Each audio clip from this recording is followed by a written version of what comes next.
Today we're making delicious hot cocoa and we want to sprinkle it with our Ghirardelli peppermint bark squares. So the first step is to make our whipped cream, and the way we're doing that is that we're going to make some confectioner's sugar. So this is just 2 cups of regular sugar with 2 tablespoons of cornstarch. This is cornstarch. And you can use other sugar if you want. This is just plain sugar, but you could definitely try and do this with other sugar. And I'm just going to blend it in my NutriBullet. So let's go ahead and close this up. Ooh. I know. And now we're just going to pop it on the NutriBullet.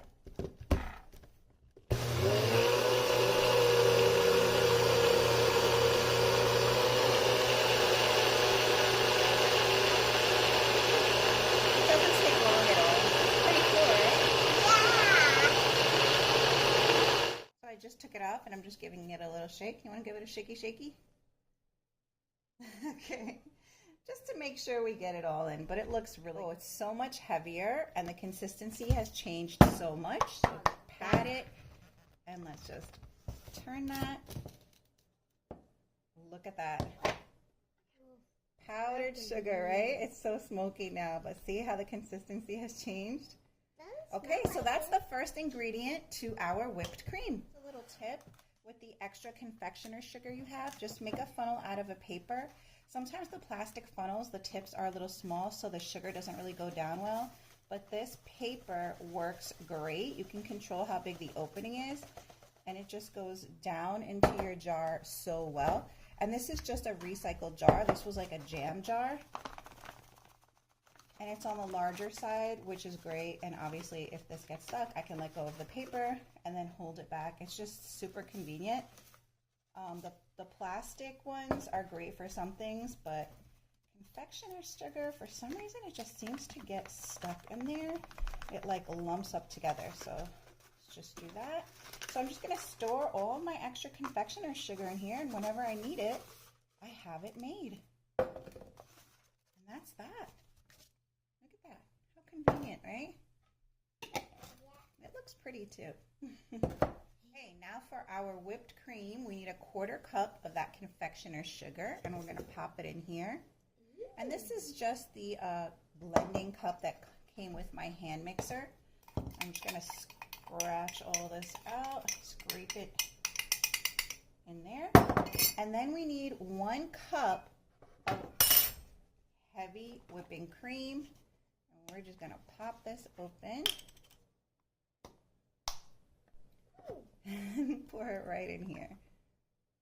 And of course, if you need more or less, you can double this or cut it in half. So just pour that right in with the confectioner's sugar. Just get it all in there. If you have any, scrape the sides. You want all of that goodness. Okay, then we need assistant vanilla extract. So we need about a teaspoon. I use the cap, that's about a teaspoonful.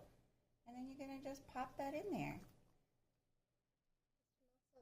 It does smell good. It's fun doing it at home because you learn all the ingredients and you can actually control the ingredients that you're using. So if you need it to be, gluten-free or anything like that, you can absolutely do that. So now here's my hand mixer, and I'm just going to pop this on, just locking this base on, and here's my whisker. And the cool thing about this hand mixer is it has all these attachments that work really well to make a variety of things. It's not just your standard immersion blender. All right, I'm plugging it in, and are you ready? Yeah. So I'm just gonna pick low speed on this at the top and use the regular setting. So here we go.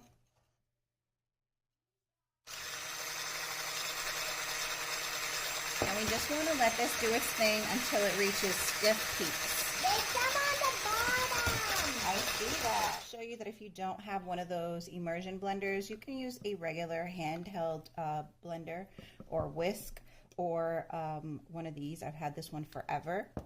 And it works just the same, if not even a little better.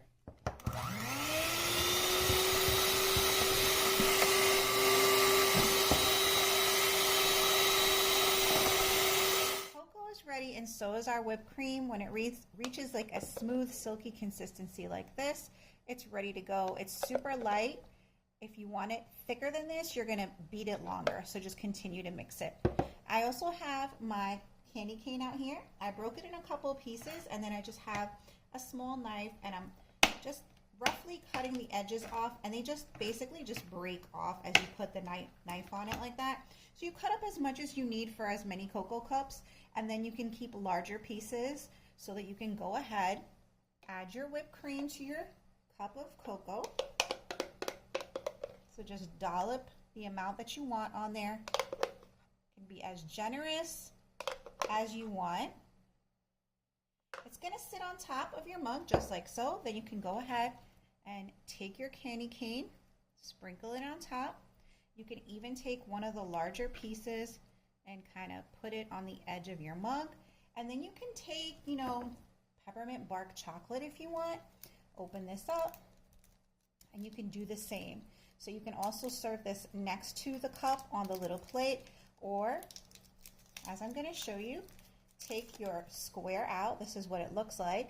And then you can just break it into pieces, kind of the same way that we did with the candy cane, but just roughly break it into pieces. And you can add these on top as well. They will sit on the whipped cream. And now you have this beautiful cup of cocoa that is ready to serve. It looks amazing. The whipped cream that's left over from your cocoa is amazing with strawberries as well. Just serve it with fresh strawberries. It's absolutely delicious. Let's go ahead and serve this delicious cup of cocoa. She loves to sip her cocoa with a straw. How is it? Delicious. And it looks super special. This is a fun way to enjoy cocoa and to make it a little different and a little special seasonally. It's so pretty, and as that mint peppermint bark melts into the cocoa, it becomes pepperminty and chocolatey, and of course the candy cane. It smells so good. It's a special way to serve up your favorite beverage and to add a little seasonal touch. The candy cane tastes delicious. The peppermint bark will melt into the cocoa. Serve it up in your favorite mug, and we hope that you enjoy it just as much.